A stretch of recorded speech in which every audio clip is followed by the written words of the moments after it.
ہم نے بھوک برداشت کی، اب اوپر سے یہ راکٹ حملے. خدا کی قسم یہ ناانصافی ہے. غزہ میں جہاں لوگ ناقابل تصور بھوک کا سامنا کر رہے ہیں، وہیں اسرائیلی حملے بھی تھمے نہیں ہیں. اقوام متحدہ کے فوڈ ایڈ پروگرام نے خبردار کیا ہے کہ غزہ میں ہر 3 میں سے 1 شخص کئی دن تک بغیر خوراک کھائے گزار رہا ہے.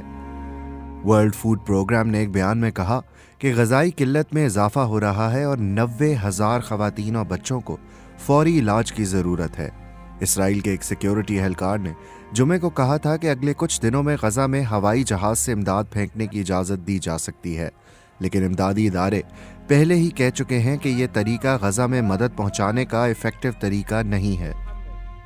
اسرائیل نے مارچ کے شروع میں امداد کی ترسیل کی مکمل ناکہ بندی کر دی تھی اور 2 ہفتے بعد حماس کے خلاف اپنی فوجی کارروائی دوبارہ شروع کر دی تھی.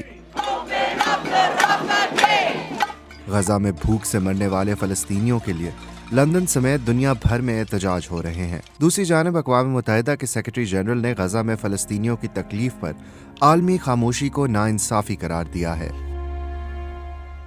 غزہ کی زیادہ تر آبادی متعدد بار بے گھر ہو چکی ہے اور ایک اندازے کے مطابق 90% سے زیادہ مکانات جزوی طور پر تباہ یا مکمل منہدم ہو چکے ہیں.